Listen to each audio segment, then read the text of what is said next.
Hey guys, today I'm working with a Maytag Centennial washer, and then I've got an electric dryer I'm going to pair with it that I'll show after this washer test.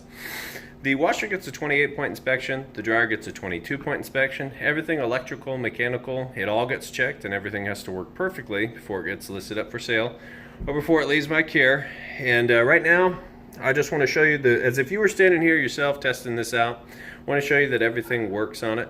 So I've got it going. You can hear it filling up, and I've had it filling up just for the sake of time here. It's almost filled up all the way. So it's auto sensing on the water level, but it is full submersion. So when loaded with clothes, it does cover the clothes completely with water. And you can hear it, like I said, filling up now. Then once it's done filling up, it'll switch over to agitation. It'll go through the wash cycle. Then it'll drain, fill back up, go through the rinse cycle, and then final spin. So I'm going to let you listen to it agitate here in a minute, and then I'll let you listen to it drain, and then I'll show you that that spin is nice and fast, smooth, and sounds great. Alright, and it's done filling up. You can hear it agitating. It's got a nice smooth agitation sound. There is a little bit louder of a kick when it's full of clothes or like a heavy towels load, and that's your agitator working. I call it the agitator kick. You should hear it. If you don't hear it, I'll show you once it drains out on the agitator how to check and make sure your agitator is working. Of course, it's all been checked on this one. But yep, this is a nice quiet model, so we'll let it move through the wash cycle. Alright, moving out of the wash cycle, you can hear it draining all that water out nice and fast. And I don't lift the lid up on this particular model because it stops pretty much anything that it's doing. It stops as a safety feature.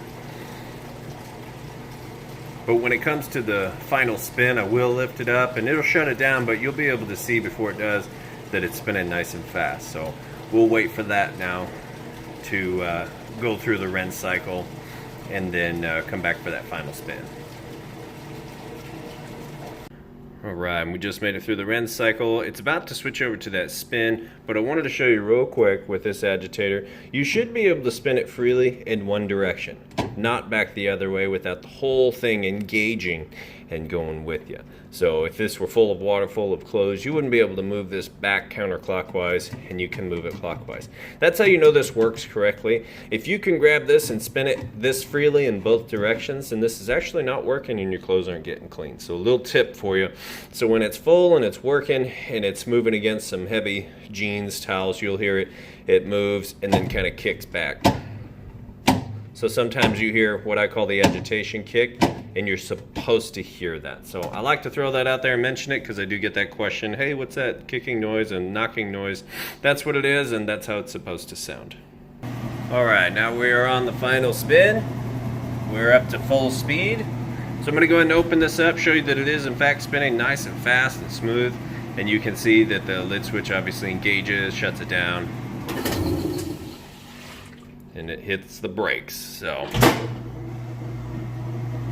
there you go. We'll let that finish out, then we'll move over and show you the dryer. Alright guys, now I've got a Kenmore electric dryer. We're going to go ahead and just hit it on time dry, high heat, hit go. You can hear it's running nice and smooth. Sounds great. I'm going to show you that it is heating like it's supposed to. So right in between those two red dots, that's where it's going to take its surface measurement of the temperature there. You can see kind of a difference between the machine and the floor.